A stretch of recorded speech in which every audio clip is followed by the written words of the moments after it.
Alors, nous allons parler au cours des prochaines minutes de ces attaques américaines sur des sites nucléaires en Iran. Si vous voulez commenter au fur et à mesure, ce qui est le fun, ça n'existait pas dans mon temps, il y a 30 ans, les textos. Il fallait nous envoyer une lettre, le facteur nous apportait ça, puis on l'ouvrait 3 jours après. Donc, si c'était « Hey, les veilles, t'es de la bien ben, c'était écrit, puis on avait juste à la mettre à la poubelle. Tandis que là, ben, si vous voulez l'écrire tout de suite, là, ben, vous pouvez le faire tout de suite au 98 5, je suis mieux de dire 98985, ça se dit mieux de même. Et au cours donc des prochaines minutes, Frédéric Bérard est avec moi. Frédéric, qui sera pas mal régulier cet été. Hein, tu vas venir assez souvent. C'est ce que vous m'avez dit, en tout cas. Ben, c'est ce que je voulais. C'est ce que je voulais. Vous déciderez après aujourd'hui. Et il y a Christian Dufour qui sera des nôtres également. On va vous présenter ça au fur et à mesure. Donc, première réaction, en fin de semaine, moi, samedi, ça pop sur mon téléphone. Je dis, il l'a fait. Comment tu as réagi quand tu as vu que Trump avait dit, OK, on y va? Ben écoute, c'est sûr que Trump, c'est l'imprévisible par excellence. Hein? Mais en même temps, on voyait, ça avait été annoncé, il y a des porte-avions qui bougent, des avions qui bougent.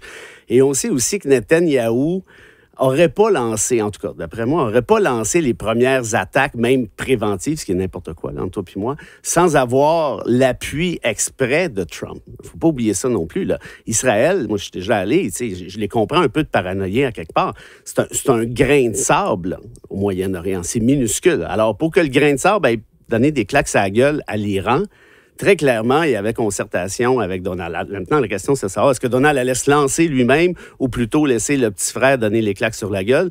Là, clairement, il est allé. Et c'est drôle, je t'entendais en ondes dire tout à l'heure à un auditeur, tu as dit quelque chose que, moi, je n'ai pas trop peur de la Troisième Guerre mondiale. Je dis, je vais encore passer pour le gauchiste de service qui essaie de faire peur à tout le monde. T'es le gauchiste de service, c'est pour ça que je t'invite. Avec plaisir. Puis je l'assume parfaitement. Sauf que là, tu vois, paf, qui attaque le Qatar? L'Iran. Bien, nécessairement, ça peut s'enflammer, tout ça. Ça me semble assez... Alors, tu dis ça, c'est parce qu'on vient d'apprendre que l'espace aérien du Qatar est fermé. Il y a eu des explosions qui ont été entendues. Il y a des bases militaires américaines dans le secteur. Et bon, on sait que comme représailles, ils ont dit, les Iraniens, on va aller sur... ils ont beaucoup de missiles. Hein. On va aller sur les bases américaines pour vous poivrer un peu. Là. Ben non, mais c'est clair que c'est ça qu'ils vont faire. Pensez-vous vraiment que l'Iran va regarder... son régime se faire détruire par les États-Unis, se faire détruire par Israël sans réagir? C'est complètement farfelu. Moi, je pense que Trump a été persuadé par Netanyahou que le régime était tellement faible qu'il allait donc s'effondrer de lui-même s'il était ébranlé. Et parce que ses conseillers en matière de sécurité, ceux qu'il a nommés lui-même dans les fonctions, il disait, on n'est pas sûr qu'ils ont la bombe, puis on n'est pas sûr que c'est vraiment une bonne idée d'aller si loin que ça. Puis il a dit, je vais pareil parce que mes conseillers, c'est une gang de woke. C'est lui qui les a nommés. Ben oui, c'est sûr qu'Axet, c'est bien connu, c'est un grand woke. Moi, si j'avais un woke en tête, ce serait lui, le gars avec des tatouages qui est pratiquement nazi.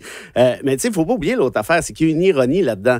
On dit, l'Iran, le régime est en train de planter, c'est pas sérieux. Puis en même temps, tu dis, non, il faut frapper de manière préventive parce qu'ils ont l'arme nucléaire. Mais là, il faut se décider, c'est un ou c'est l'autre. Tu peux pas être en train de planter et en train d'avoir l'arme nucléaire. Ben non. Regarde la Corée du Nord, c'est raide pauvre, puis ils ont des armes. Non, mais je te parle pas de richesse matérielle, je te parle de solidité du régime, qu'on le veuille ou pas. Puis je suis pas un fan de l'Iran, là. Qu'on se comprenne bien, là, c'est un régime qui est parfaitement détestable, mais qui est pas beaucoup plus détestable que d'autres régimes qui appuient Trump, par exemple. Hein? Quand Trump nous dit faut faire planter l'Iran parce qu'il maltraite les femmes, as-tu vu toutes les alliances qu'a fait Trump avec des pays qui sont pas trop catholiques? Là, tu trompises ton affaire, là, parce que c'est traditionnel. Les Américains, quand tu as une dictature, si elle est stable, ils vont l'épauler. C'est ce que je dis. C'est pas Trump, là. C'est tous les autres avant aussi. J'ai pas dit que c'était Trump. Ce que j'essaie de dire, c'est que c'est une excuse. Hein? À l'époque, même en 2003, en Irak, quand Colin Powell nous parlait des armes de destruction massive, on savait que c'était une blague. Il est allé devant le Conseil de sécurité de l'ONU avec sa poudre de perlimpinpin. Tout le monde riait de lui.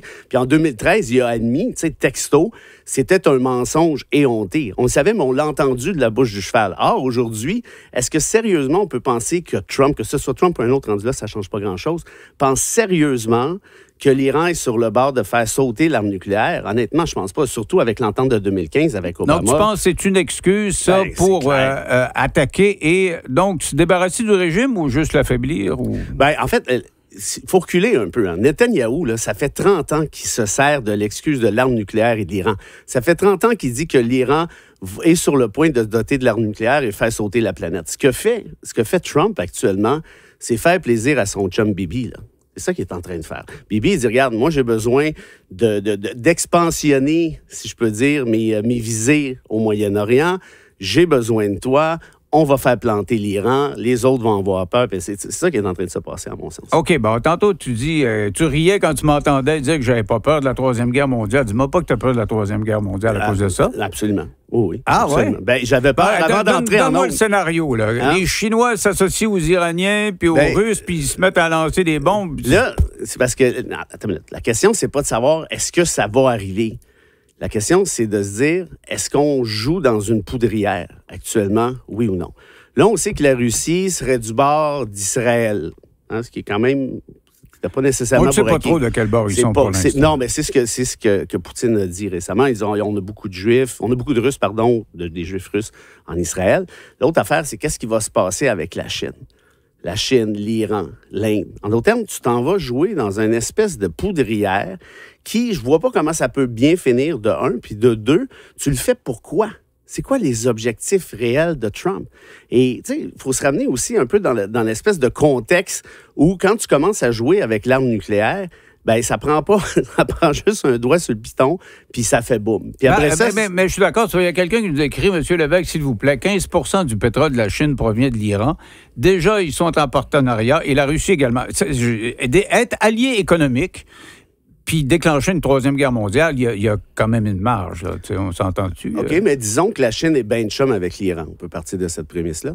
Mm-hmm. OK? Ben oui. Bon, si l'Iran se fait attaquer par les États-Unis en bonne et due forme, comme c'est le cas actuellement, est-ce qu'on peut sérieusement penser que la Chine va dire non, moi je touche pas à ça, je m'en mêle pas, je laisse faire ça? Sachant en plus que les États-Unis écœurent la Chine à Taïwan avec ses porte-avions. Tu sais, je veux dire, je trouve que ça commence à faire pas mal de 1 + 1 + 1 + 1. La Chine qui est en train de s'installer au Salvador, tu t'en rappelles, je t'en avais parlé, j'étais au Salvador l'année passée. Bien, la Chine a payé la plus grande bibliothèque que j'ai vue de ma vie, 80 millions au Salvador. Pourquoi? Parce qu'elle est en train de s'asseoir en Amérique centrale. Pourquoi tu penses? Qu'est-ce qu'elle fait au Panama? Donc, il y a un jeu géopolitique qui outrepasse et de loin la question. Ça, je suis d'accord avec toi. Comme les négociations sur le tarif, il y a les intérêts de l'Asie, les intérêts de la Russie, etc. Bien sûr. Mais bon, c'est des intérêts. Est-ce que ça veut dire qu'on va aller se battre? Actuellement, la Chine, là, économiquement, c'est pas facile. Il y a leur taux de développement du produit intérieur brut. Et pour eux autres, là, c'est autour de 3-4 %. C'est faible pour eux autres. Là. Pour nous autres, ça serait extraordinaire. Mais est-ce que la Chine va dire, OK, on part en guerre, puis au diable l'économie? Je veux dire, ils sont vraiment encore dans le grand bond dans leur tête. Là, non, ben, peut-être, mais c'est parce que tout dépend de la réaction aussi. Tes intérêts géopolitiques, c'est pour ça que je parlais du Salvador, du Panama, sont où? Sont nécessairement dans une certaine expansion. Pense, par exemple, toute la présence chinoise en Afrique. Mm-hmm. C'est énorme, là. Ouais, c'est énorme. C'est presque... Mais c'est le monopole parce que les Américains ne veulent pas y aller. Puis tu as vu, même Trump, il vient de fermer les frontières. Il n'en veut pas des Africains, là. Non, mais tout à fait. Puis ce que j'essaie de dire avec ça, c'est que si la Chine considère que les États-Unis sont en train de jouer le même jeu, c'est-à-dire prendre de l'expansion par l'entremise, par exemple, d'une attaque en bonne et due forme face à l'Iran, puis s'installer en Iran après avoir détruit le régime, comme ils ont fait en 2003 avec l'Irak. Est-ce que vraiment c'est surréaliste de penser que la Chine va dire non, moi je me mêle pas de ça, je contre-attaque pas puis je les laisse avancer? Parce que moi, tu vois, le problème que j'ai avec la peur de la Troisième Guerre mondiale, c'est de se dire et ce que l'OTAN est en train de dire. Ben, coudonc, c'est dangereux. Montons donc ça à 5 %. C'est clair. Puis le Canada, M. Carney, qui s'en va jaser à l'OTAN, là, en Europe, et il va dire, ça a l'air qu'il laisse entendre là, que, OK, même le Canada est capable de coter ça. On était les pires de la gang, on s'en irait dans les meilleurs. C'est difficile à croire, mais en même temps, ce que je veux dire, c'est que le principal problème, ou les principaux problèmes qui sont le développement économique pour bien des pays, le réchauffement climatique pour à peu près toute l'humanité, puis ces choses-là, c'est en train de passer derrière le réarmement traditionnel. Parce qu'avant, quand on était jeune, l'armement, c'était qui c'est qui a le plus de gros ogives? Qui a le plus gros gun? Puis avant les SALT 1 puis SALT 2, on était capable de détruire 50 fois la Terre. Ils ont dit, on va en enlever un peu. OK, on est capable de la détruire juste 5 fois. Ah, ça fait du bien. Mais non, tu comprends ce que je veux dire? C'était la dissuasion. par la terreur. C'était ça. Et aujourd'hui, on veut nous dire, bon, ben, si jamais il y a une guerre mondiale, équipons-nous. Ça nous prend tous chacun 5 coupés dans le bien-être social. Mais trouvez-nous de l'argent pour acheter des armes. C'est un piège à con, cette affaire-là, cette espèce d'escalade-là. Tu sais, Eisenhower, l'ancien président américain, à son discours d'adieu, qu'est-ce qu'il a dit? Il a dit que le plus grand ennemi de la démocratie, c'était le complexe militaro-industriel. Réapplique ça aujourd'hui, là, puis c'est en plein ça. Qui va payer, qui va assumer les frais de tout ça? Là, tu me dis 5 OK, mais on va faire quoi avec ça? On est le Canada, là. Quand même, là, qu'on a 200 000 soldats avec des bottes flambant neuves, là, qu'est-ce que ça va changer? Si la Chine décide de nous donner des claques à la gueule, qu'est-ce que tu penses qui va arriver? C'est ça qui est mon point. Mais je veux juste dire que si on adhère à cette grande peur-là, de dire, hey, la guerre mondiale s'en vient, ça nous prend des armes, ça nous prend des armes. Je sais, là, s'il y avait une vraie guerre mondiale, puis il y a quelqu'un qui paye sur un piton, c'est fini. Non, mais attends, là, c'est parce qu'il y a deux, je suis d'accord, il y a deux questions. Ta première, est-ce que je crains la Troisième Guerre mondiale? Je t'ai répondu oui. Je t'ai pas dit que ça va arriver, j'ai dit que je la crains. Je te dis que les gens qui disent oui, comme toi, ils favorisent le réarmement. Ben, pas moi. Moi, c'est le contraire, en fait. Tu vas me dire que ça a l'air paradoxal, mais justement, pour la raison que tu viens de soulever, il faut y aller avec un certain désarmement, parce que de toute façon, c'est la démocratie au sens fort du terme qui est en train d'en souffrir très clairement. Puis on le voit avec ce que Trump fait aux États-Unis. On voit les espèces de courses à l'espace, des espèces d'affaires complètement débiles, le dôme d'or. Combien ça va coûter tout ça? Minimum 61 milliards pour le Canada. Tu penses-tu qu'on a 61 milliards à mettre dans un dôme qui sert à rien? Si on est pour avoir la guerre nucléaire, dôme, pas dôme, il n'y a rien à faire. Donc ça pour dire, je pense qu'il faut rétablir, il faut changer le paradigme, puis aller vers un paradigme de paix. Puis comme disait Camus, puis écoute bien celle-là, il dit le seul combat qui vaille la peine d'être mené est celui pour la paix. Et ça, il disait ça tout juste 2 jours après que la bombe ait sauté à Hiroshima. Ah ouais, il avait raison de le dire. Puis il ne faudrait pas qu'il y en saute d'autres, c'est ça. Dans la tension internationale, il faut toujours avoir ça à l'esprit. Et même les derniers des faucons l'ont à l'esprit, à moins d'être malade mental. Il y a quelqu'un qui écrit « Le seul pays qui bombarde tous ses voisins depuis plusieurs années est Israël. » Les États-Unis bombardent tous les pays du Moyen-Orient depuis des années. Israël et les États-Unis ont tous deux attaqué un pays souverain sans de vraies raisons.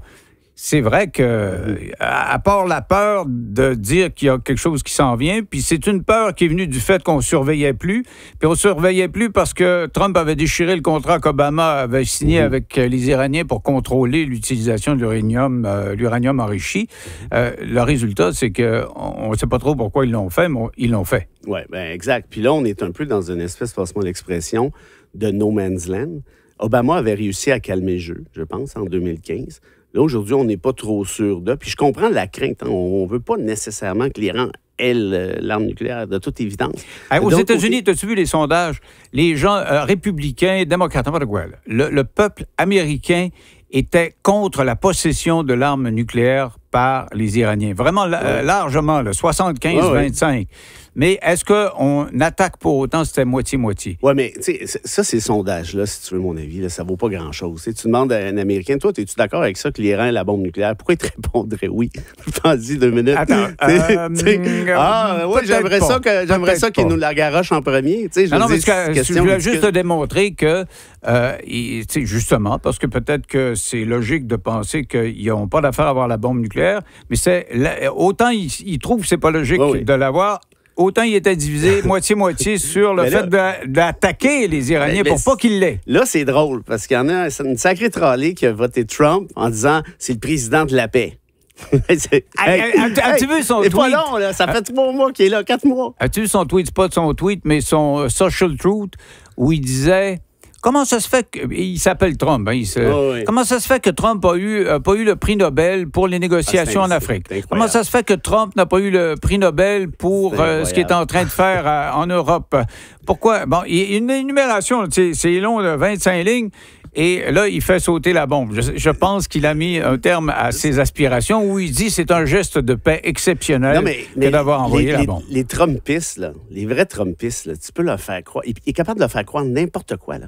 Il leur dirait manger du carton, c'est bon pour la santé, puis s'en livrerait des boîtes. Là. C'est incroyable. Ces gens-là sont déconnectés raides. Ils vivent plus dans la même démocratie que la nôtre. Les Trumpistes purs et durs. Pas ceux qui ont... Parce qu'il y en a qui ont voté pour Trump pour des raisons économiques, pour des raisons, contrôle des fonds. sont républicains, puis qui sont conservateurs économiquement, qui ne veulent pas trop d'État. Ça, je ne suis pas d'accord avec ça nécessairement, mais c'est une position idéologique qui peut se défendre.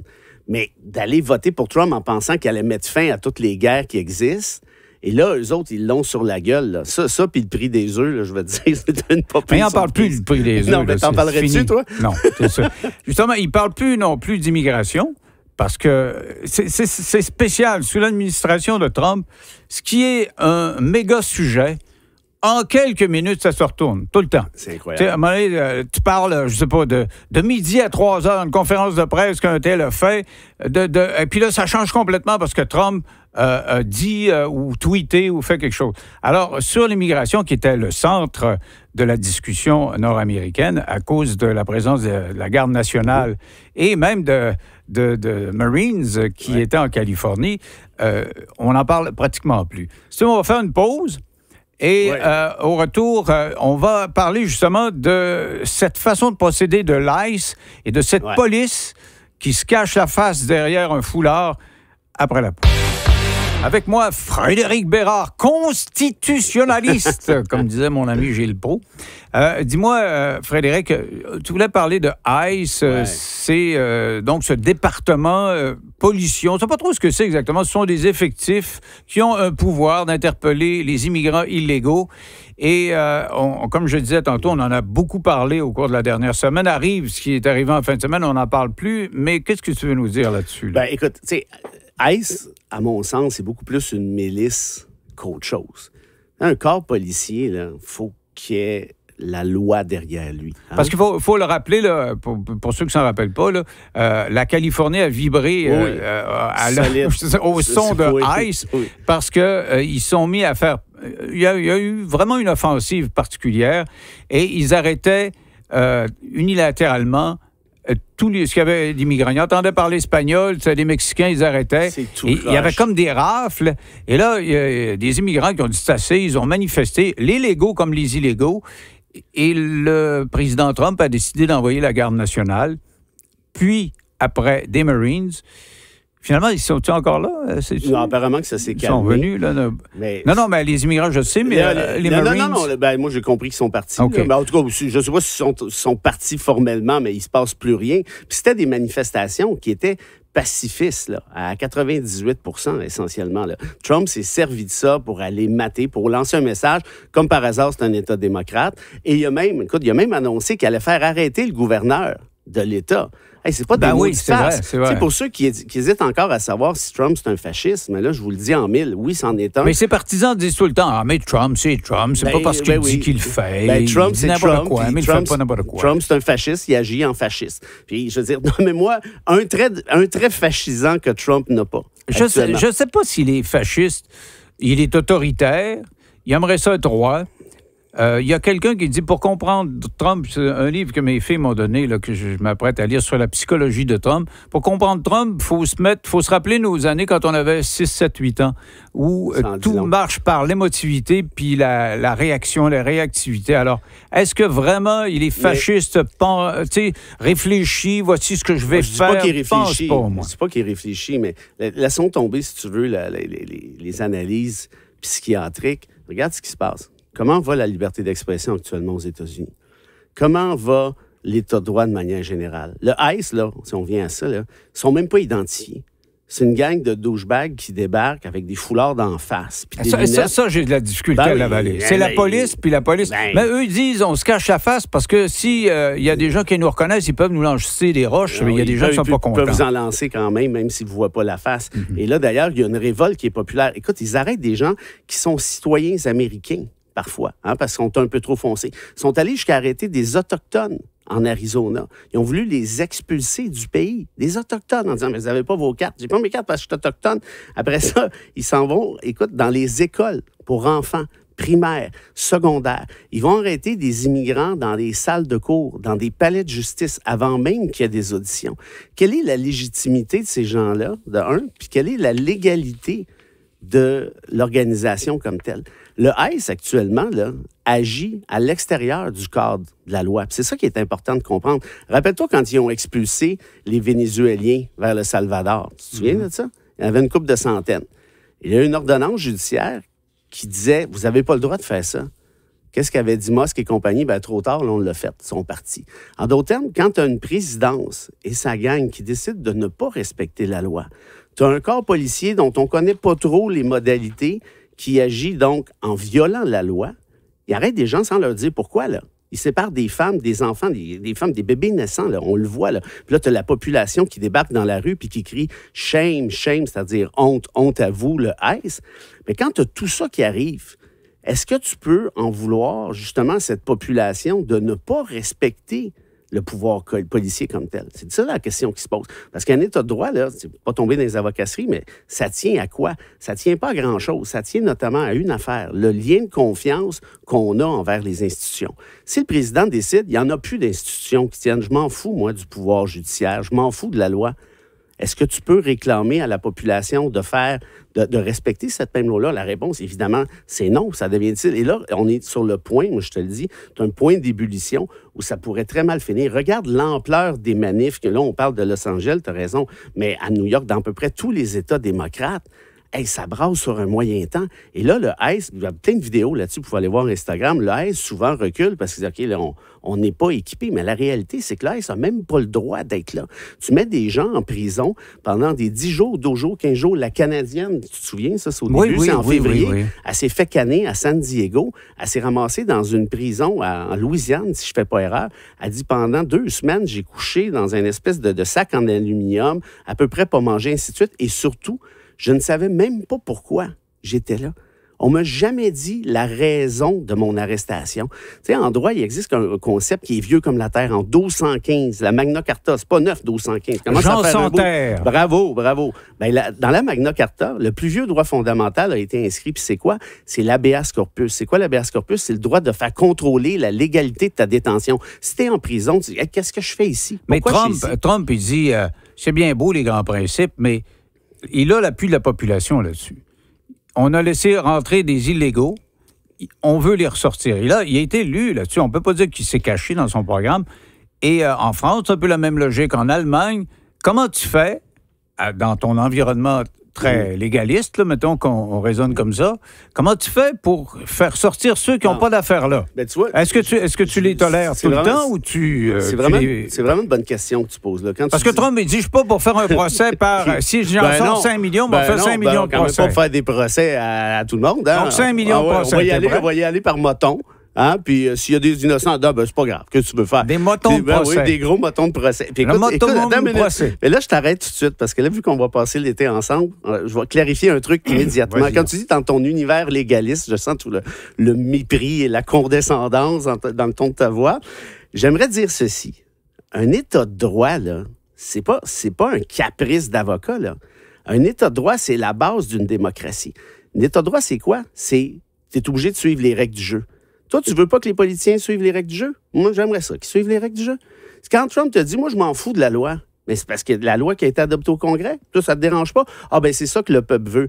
Tu sais, le peuple dans la vie, puis je le dis en tout respect, là, souvent, là, on peut y faire dire bien des affaires. Parlant notamment aux années 30, là, ça a mal viré sur un moyen temps à bien des niveaux. Ah oui, je suis d'accord avec toi, la démocratie a ses limites. Là. Des fois, le peuple n'est pas toujours sage. Quand les politiciens nous disent ça, la sagesse du peuple, puis il est facile à manipuler. Mais Trump est excellent là-dedans. D'un point de vue pratique, là tu me parles de morale, je vais essayer de pas être condescendant vers toi. Ça va être dur. Mais comment tu fais pour sortir des millions de personnes d'un pays qui n'ont pas d'affaires là? Bon, écoute bien, c'est bien simple. Là, je voulais pas te corriger tout de suite parce que c'est notre premier show ensemble, mais tu vois, tu repars le spin des immigrants illégaux. L'immigrant illégal, ça n'existe pas un concept qui existe. Je savais qu'elle allait me répondre ça. Je savais. Tu avais hâte que j'allais répondre. Tu te demandais ce que je faisais. J'étais anesthésie. Tout ça pour te dire que ça n'existe pas en droit. Les gens ont le droit de présenter une demande. Et là, le problème avec ICE, c'est que tu l'as dit tout à l'heure, c'est qu'ils ramassent tout ce qui bouge. Que tu sois citoyen, pas citoyen, que tu aies des papiers, pas de papiers, demandeur d'asile, pas de demandeur d'asile. Mais voulez-vous vivre dans une société comme celle-là? Je veux dire, il y a plein de régimes dans le monde là, qui le font. Là. Vous pouvez y aller là, si c'est ça qui vous fait triper si fort. Moi, personnellement, je veux que mes politiciens suivent les règles du jeu. Et ça fait en sorte que si tu es pour mettre quelqu'un dehors, ben oui, ça va prendre une audience. Qu'est-ce que tu veux que je te dise? C'est pas plus compliqué que ça. Puis ça va peut-être être un petit peu plus long. Mais j'aime bien mieux ça que l'inverse, c'est-à-dire des espèces de gros bonhommes camouflés, qui arrêtent des femmes dans la rue, qui les garochent pratiquement dans des boîtes de pick-up, comme ça, avec leurs enfants derrière. Vous voulez vivre dans une société comme celle-là? Ça, c'est une passe à la palette que je t'ai fait. Je savais que c'est ça que tu allais répondre. Oui. Puis, mais non, mais tu as raison de répondre ça parce que le contre-argument, c'est que sous Clinton, les présidents démocrates, là, Clinton, Biden et Obama, il s'est extradé plus de gens qu'actuellement. Et là, c'est un show de télévision. Tu arrives avec ces espèces de bombes-là et leurs foulards qui se cachent, qui sont des policiers. On les a vus intervenir à arrêter une jeune étudiante pro-palestinienne. Ça avait l'air de trois mécréants là, qui allaient, qui l'enlevaient. Je ne sais pas si tu as entendu ça, je ne sais pas à quel point c'est vrai, mais il y a des rumeurs qui circulent qu'il y a beaucoup de Proud Boys, notamment ceux qui ont été graciés par Trump pour l'attaque du 6 janvier, qui ferait partie du ICE, qui aurait été embauché par ICE. Je ne sais pas à quel point c'est vrai. Moi, ça me surprendrait pas plus qu'il faut. Peut-être un peu. Non, mais quand même, je veux le souligner, c'est qu'il voulait sortir 1 million par année. Là. Il voulait en sortir 1 million, puis les autres en ont sorti plus que ça. Écoute, il envoie du monde à Guantanamo parce que les prisons sont pleines. Bon, écoute, dans mon oreille, il me disait « OK, bye-bye, je pense qu'il te trouve plate. » Tu vas t'améliorer la prochaine fois. Il n'y a pas de problème, j'ai du temps. Merci pour la pratique. T'as une belle pratique. Je me suis pratiqué toute la semaine passée avec Nathalie. Ah ouais? Ben oui, c'est pour ça que je commence à posséder la bebelle. C'est pour ça que ça fait juste 40 ans que tu fais ça. Merci Frédéric, ce sera un grand plaisir de t'avoir très régulièrement à l'émission.